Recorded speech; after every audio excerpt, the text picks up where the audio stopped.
Assalamualaikum warahmatullahi wabarakatuh. Alhamdulillah Rabbil Alamin. Assalatu wassalamu ala ashrafil anbiya wal mursalin wa ala alihi wa sahbihi ajma'in. Subhanaka la ilma lana illa ma 'allamtana innaka antal alimul hakim. Wa la hawla wa la quwwata illa billahil aliyyil azim. Rabbi shrah li sadri wa yassir li amri wahlul 'uqdatam min lisani yafqahu qawli, amma ba'du. Kita buka pertemuan kita dengan sama baca Ummul Kitab Al-Fatihah. A'udzubillahi minasyaitonir rajim. Bismillah. Alhamdulillahirabbil alamin. Ar-Rahman. Maliki yaumiddin. Siratal ladzina an'amta 'alaihim ghairil maghdubi 'alaihim. Alhamdulillah, alhamdulillah. Sama ada selamanya puji syukur kita panjatkan kepada Allah Subhanahu wa taala. Malam ini Allah takdirkan pertemuan kita lagi untuk kita meneruskan pembacaan kitab Riyadhus Shalihin Imam Nawawi rahimahullah taala dalam bicarakan tentang kepribadian. Pertemuan yang lalu kita telah bicarakan tentang perkara yang berkaitan dengan sunat bercakap baik. Kita bercakap baik dan bermanis wajah ketika mana bertemu dengan rakan-rakan sahabat-sahabat kita dan siapa saja yang kita temui. Dan malam ni kita masuk kepada tajuk seterusnya, bab istihbab bayanil kalam wa idah lil mukhatib wa takririhi liyufhimu idza lam yafham illa bidzalik. Bab sunat bercakap terang dan jelas serta mengulanginya apabila tidak difahami. Kita bercakap biar orang yang dengar apa yang kita cakap tu jelas. Kalau perlu ulang. Ni kadang-kadang kita bertemu, contoh biasa kalau kita berada dalam pekerjaan yang orang memerlukan khidmat kita. Kadang-kadang bila kita cakap tu dia tak apa nak dengar, maka ulanglah, jangan duk marah kat dia. Sebab orang yang mai tu macam-macam. Ada yang sound trouble, pendengaran dia tak berapa nak cantik. Jadi bila dia ulang dia dengan duk marah kat dia, tu samalah macam bila mana kita dalam majlis akad nikah pun samalah juga. Cuma majlis akad nikah ni kadang-kadang saksi, dia saksi lah yang penting. Pasal saksi ni kalau dia kata sah, maka sah lah. Kalau dia kata tak sah, ulang. Kita ulang walaupun kita dengar. Dia kata tak sah, ulang. Kita ikut dia. Tu. Baru ni ada sembang lepas pada akad nikah tu. Ada satu tempat ni, dia sampai orang lain tak ada masalah, dia seorang sampai 10 kali kena ulang. Orang lain dengar elok. Dia tak boleh. Nikah tak ada bunyi hujung. Tu ulang balik. Hab dah tak bunyi. Pekat lagu tu 10 kali kawan tu ulang. Sebab hak jenis bukan panah baran. Kalau panah baran tak pasal kena hawin saksi tu. 10 kali naya kawan tu. Ni. Jadi saksi ni, syarat saksi dia tak boleh pekak. Tu syarat saksi. Jadi saksi ni kalau orang lain dengar, tu juru nikah dengar, saksi satu lagi dengar, dia kata tak jelas. Tak layak jadi saksi. Sebab syarat saksi dia mesti mendengar dengan baik. Kalau dia tak dengar dengan baik, dia tak boleh jadi saksi, ganti orang. Kalau tuan-tuan ada bertemu hak jenis lagu ni, tukar orang lah. Jangan bagi dia jadi saksi. Tak melepasi syarat. Baik, tu. Ni bukan cerita nak suruh ulang ni. Ni cerita hak dia tak apa nak, sound dia tak apa nak dengar, jadi dia tak boleh jadi saksi. Kawan tu nak suruh ulang 40 kali. Tu. Baik. Bercakap terang dan jelas. Qala musannif rahimakumullah ta'ala wa nafa'na wa iyyakum fi 'ulumihi fi darain. Amin ya rabbal alamin. Kata Imam Nawawi rahimahullah ta'ala, dalam Islam unsur komunikasi unsur komunikasi yang paling baik sesama manusia ialah bercakap terang dan jelas. Ini komunikasi yang diajarkan oleh baginda sallallahu alaihi wasallam, apatah lagi dalam perkara yang membabitkan soal dakwah. Soal dakwah, kita bercakap dan memberi dakwah kepada orang biar terang dan jelas. Dia tak perlu berjela-jela, sampai berjela-jela kita pun tak faham, tak ada guna juga. Biar simple perkataan tapi jelas dan dia faham. Tu. Serta mengulangi perkataan yang sukar dipahami oleh pendengar, supaya perkataan yang diucapkan itu dapat didengar dan dipahami dengan sebaik-baiknya. Ini biasa kita kalau jumpa dengan tok-tok guru kita ni tuan-tuan, bila mai kepada poin penting dia akan ulang. Dia akan ulang perkataan tu, supaya apa yang jadi poin penting tu masuk pada kita. Dia akan ulang. Contoh macam bab hukum, dalam mazhab Syafi'i menyatakan bahawa dia ulang lagi supaya kita dengar tu jelas. Tambah lagi kalau ada khilaf di kalangan fuqaha, khilaf di kalangan fuqaha, pasti guru-guru kita dia akan ulang balik, ambil pandangan yang paling asah. Bila dihuraikan pandangan Imam Syafi'i, pandangan Hanafi, pandangan Maliki, maka yang mana paling asah dia akan ulang balik. Dalam kitab-kitab pun macam itulah, dia ulang balik supaya kita faham. Dalam banyak-banyak perbincangan yang mana paling asah. Paling asah ni makna kata bukan hak lain tak betul, betul semua, tapi hak itu paling boleh diterima pakai, yang kita boleh guna pakai. Kalau nak buat pilihan, itu pilihan yang terbaik. Tu. Jadi sebab tu tuan-tuan, biasanya kalau dalam mahkamah syariah ni, biasanya kalau dalam perkara yang membabitkan soal hukum hakam, khususnya dalam bab perkahwinan, dalam bab perkahwinan ini kita akan bertemu ada setengah-setengah kesnya dia gugurkan perkahwinan.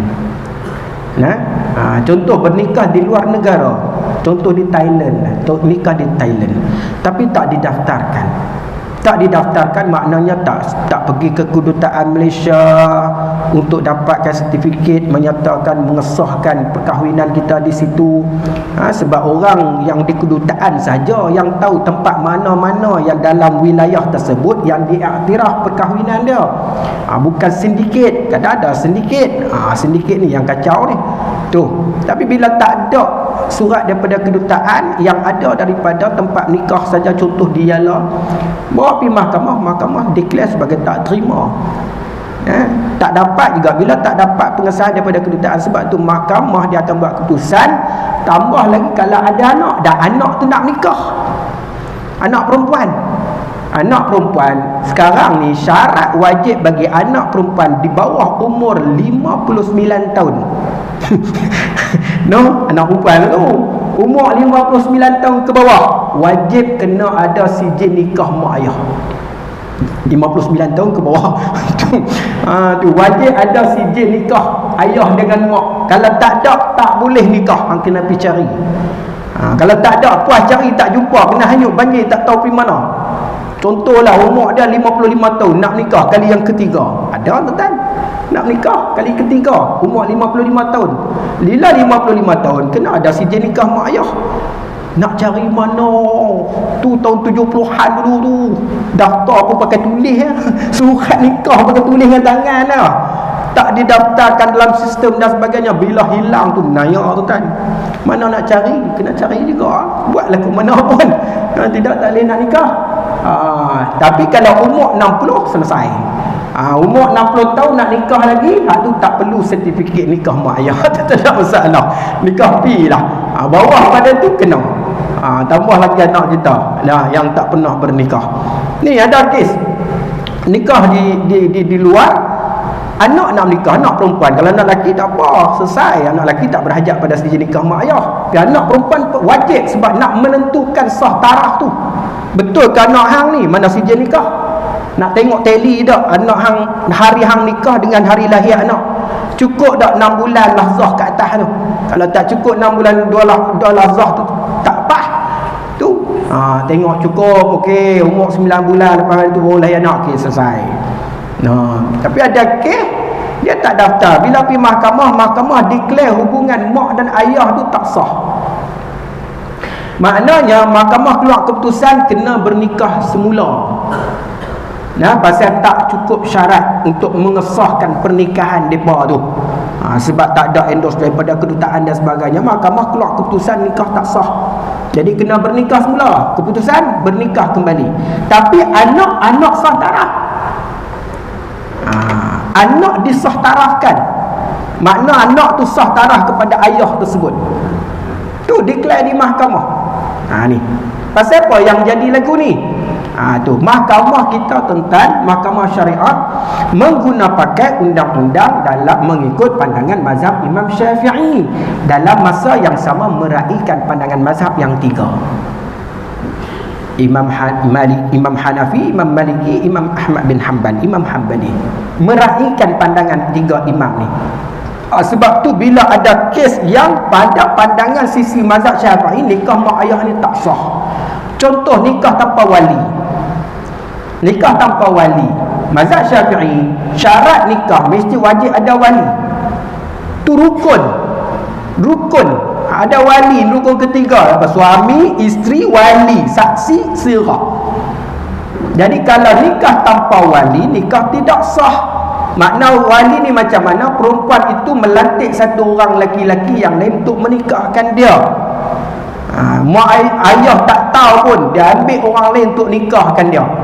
Ni jangan tuan-tuan, tempat kita pun ramai yang jadi lagu ni tuan-tuan, pasal mengaji. Tu kadang bahaya juga mengaji. Tu mengaji untuk ilmu tak apa, ni praktikal.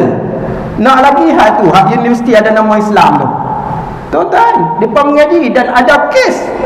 Ni hakim contoh kita ada kes mereka menikah, dia lantik satu orang lelaki untuk nikahkan dia dengan orang yang dia suka tu, untuk menghalalkan hubungan tu. Jadi kes yang macam ni bila bawa di mahkamah Syafi'i, nikah tak sah, kena nikah balik. Kalau ada anak diiktiraf. Anak diiktiraf nasab. Pasal apa? Pasal mengikut pandangan Hanafi, nikah seorang perempuan tanpa wali nikah tu sah. Jadi sebab itu mahkamah ni biasa bila ketetapan hukum perlu nikah kembali, dia akan gazet nikah balik nikah semula lah. Anak boleh disahkan. Pasal apa? Anak disahkan mengikut pandangan mazhab yang lain membenarkan pernikahan sebegitu. Maka nak selamatkan anak supaya anak tu sah taraf, maka dideklarkan anak tu sah taraf kepada ayah dengan mak tu. Cuma ayah mak kena bernikah kembali. Pasal di sisi mazhab Syafi'i nikah macam tu tak sah. Nikah balik nikah bukan payah pun, daftar nikah semula je. Tu tak ada masalah. Ada kes tuan-tuan, bila mahkamah dah declare bahawa pernikahan mak ayah ni tak sah, perlu menikah balik, dan 3 anak, dia dah ada 3 anak tu disah tarafkan oleh mahkamah. Jadi anak ni sah taraf lah. Tiba-tiba ayah tu jenis orang kata ketegak, tak mau menikah balik. Dia keras dia. Apa pula tak sah, nikah tu sah, pandai-pandai pergi kata tak sah. Tu tak sah macam mana anakku yang 3 tu dideklar sebagai anak yang sah taraf. Nak hukum kita tak sah nikah pula dah. Tu dia lawan engkar perintah mahkamah. Takdir Allah Ta'ala, dia dapat anak perempuan. Lepas keluar perintah mahkamah, dia dapat anak perempuan dan nak didaftarkan. Bila nak didaftarkan, mahkamah dia ada dah keputusan sebelum ni. Bila rujuk tengok balik, ada perintah untuk bapa tu menikah balik dengan mak tu, dengan bini dia. Tapi tak bernikah, dapat pula anak perempuan yang baru. Declare mahkamah pernikahan mak ayah yang asal tu tidak sah, anak yang lahir anak yang tidak sah taraf. Declare tu anak tak sah taraf, tak boleh binkan pada bapa. Yang 3 lagi sebelum tu mahkamah declare sebagai anak sah taraf. Ni. Tapi hak baru tu pasal engkar perintah mahkamah, mahkamah kata hang nikah balik. Jadi kalau nikah balik, anak lepas pada tu sah taraf. Tapi engkar, ketegak, tak mau, maka mahkamah declare anak yang lahir lepas pada perintah mahkamah tu anak tak sah taraf. Naya tu kan. Lepas tu kalau ada perintah mahkamah, nikah je balik. So duk lawan. Kata kita betul dah, jangan duk lawan. Itu. Jadi itu sistem dalam mahkamah dalam menentukan kesahihan nasab. Jadi kita pun alhamdulillah, nikah kita, anak kita semua sijil nikah siapa semua, tak ada masalah. Jadi pegang elok sijil nikah tu, tak naya anak kita. Baik, perkataan yang sukar dipahami oleh pendengar supaya perkataan yang diucapkan itu dapat didengar dan dipahami dengan sebaik-baiknya. Hadis an Anas radhiyallahu anhu anna Nabi sallallahu alaihi wasallam kana idza takallama bi kalimatin a'adaha salasan hatta tufhamu anhu wa idza ata ala qaumin fasallama alaihim sallama alaihim salasa. Daripada Anas radhiyallahu anhu bahwasanya Nabi sallallahu alaihi wasallam apabila bercakap sesuatu percakapan yang baik maka baginda mengulanginya sebanyak 3 kali. Kalau nasihat ke, nak bagi nasihat yang baik, Rasulullah mengulangi sebanyak 3 kali sehingga percakapannya itu dapat dipahami. Supaya perkataan apa yang Nabi sebut tu dipahami. Kadang-kadang ada orang yang bila kita cakap sekali dia tak faham. Jadi ulang perkataan tersebut supaya dia faham, dia jelas. Apabila baginda pergi kepada satu kaum, baginda memberi salam kepada mereka sebanyak 3 kali. Nabi bila pergi kepada satu kaum, Nabi bagi salam kepada mereka sebanyak 3 kali. Sebab itu perkataan yang baik. Bila perkataan baik, ulanglah, tak ada masalah. Assalamualaikum, Assalamualaikum, Assalamualaikum. Padahal kalau kita duduk, contoh orang main masuk dalam majlis kita duduk ramai-ramai lagu ni, dia masuk bagi salam sekali pun memadai dah. Tapi dia ulang, Assalamualaikum, Assalamualaikum, Assalamualaikum. Dia besok ni tunjuk ni Assalamualaikum, tak ada masalah. Bagilah rudus salam, tak ada masalah. Ni pasal benda yang perkataan yang baik. Doa kita tu, salam tu doa. Ada syiar dalam Islam, doa kita kepada orang yang mendengar. Sebab tu wajib kita menjawab salam. Wajib kita menjawab salam. Tapi janganlah kita pergi kat mic, Assalamualaikum, tak jawab dosa. Itu nak mengurat namanya. Itu. Itu kalau nak mengurat, tak jawab dosa. Itu. Allah jatuh. Baik. Maka kita bincang sikit berkaitan dengan kaedah komunikasi dalam Islam ni. Apa yang digariskan oleh para ulama ataupun cendekiawan apabila benar berpandukan kepada hadis-hadis baginda sallallahu alaihi wasallam. Yang pertama, bila mana kita berkomunikasi, bercakap dengan fasih. Bercakap dengan fasih. Menggunakan bahasa yang fasih, iaitu tepat dan baku. Kalau kita panggil bahasa baku lah. Bahasa baku ni bahasa tempatan lah. Kalau kita pergi kat Kelantan, jangan pakai bahasa KL. Tu cakap bahasa Kelantan lah. Pergi Kedah cakap Kedah. Tapi Kedah ni bahasa antarabangsa. Jadi sebab tu bercakap mana-mana pun orang faham. InsyaAllah orang faham. Ni. Jadi cakap bahasa yang dipahami. Maka dalam hal ini diriwayatkan bahawa apabila Sayyidina Abbas radhiyallahu an bertanyakan tentang kecantikan, Anak Abbas tanya pada Nabi tentang kecantikan, maka Rasulullah SAW menyatakan bahawa kecantikan itu ialah kefasihan lisannya. Kecantikan itu adalah kefasihan lisannya. Sebab tu nak tengok orang cerdik, tengoklah bahasa yang dia guna, percakapan, cara bercakap, cara dia memberi pandangan, cara dia bercakap bertutur, menggunakan bahasa-bahasa yang orang mudah faham. Orang dengar tu mudah faham. Bukan bahasa bombastik dan sebagainya. Sebab tu kami sebagai orang yang mengajar ni, yang diajar oleh guru-guru, bila bercakap ni, cakap sesuai dengan audien kita. Cakap sesuai dengan audien kita. Kalau kita duduk di universiti, cakap cara orang yang mengaji di universiti. Dan bila kita duduk masjid surau, jangan cakap macam profesor pula. Cakap macam profesor. Orang pakat duduk kat luar, duduk pusat rokok lah. Tak faham pasal tu. Tu. Jadi bercakap mengikut apa yang dipahami oleh orang ramai. Maka Anak Abbas kata, Nabi bagi tahu bahawa kecantikan itu menyatakan bahawa kecantikan itulah kefasihan lisannya. Sebab tu kita ni kadang-kadang ada orang yang dia jenis cakap cepat. Maka kena belajar untuk cakap slow. Nah, supaya apa, bila kita cakap perlahan ni bukan perlahan ni suara perlahan, tak. Kita bercakap dalam keadaan satu. Supaya apa yang kita cakap tu kita boleh fikir baik buruk apa yang kita cakap. Bukan pakai lepas gitu. Kita faham apa yang kita tutup, apakah yang kita tutup tu akan menyebabkan hati orang yang mendengar tu sakit ataupun tidak. Ini samalah kaedah dalam rumah tangga. Dalam kaedah rumah tangga, bahasa yang digunakan bila kita nak bercakap, nak tegur isteri, isteri nak tegur suami. Sebab tu kadang-kadang berlaku krisis dalam rumah tangga pasal apa? Komunikasi. Banyak krisis yang berlaku dalam rumah tangga adalah disebabkan komunikasi. Bila satu orang, khususnya kepada isteri, bila dia tak mampu nak menahan emosi dia, nak marah pada tok lelaki dia, dia akan keluar perkataan yang tak selayaknya disebut pada tok lelaki dia. Dia marah pada tok lelaki dia, hembur kepada tok lelaki dia. Ni kegagalan komunikasi. Pasal apa? Pasal kegagalan ni berlaku daripada emosi dia. Dia tak mampu nak mengawal emosi. Sebab itu orang yang paling hebat bercakap adalah orang lelaki-lelaki. Orang yang paling hebat bercakap adalah orang lelaki-lelaki. Sebab apa? Sebab dalam emosi pun dia mampu untuk berfikir secara matang. Emosi tengah marah tapi dia bercakap tu dia boleh menahan lagi. Dia boleh keluarkan perkataan-perkataan yang dia mampu tahan. Contohlah dalam bab perceraian. Kenapa orang lelaki bila dia dalam keadaan marah dia payah nak lafazkan cerai, tapi orang perempuan kalau dia marah dia mudah nak minta cerai.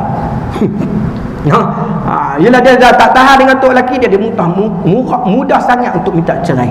Abang ceraikan saya. Tapi orang lelaki marah macam mana pun dia payah nak menyebut perkataan cerai.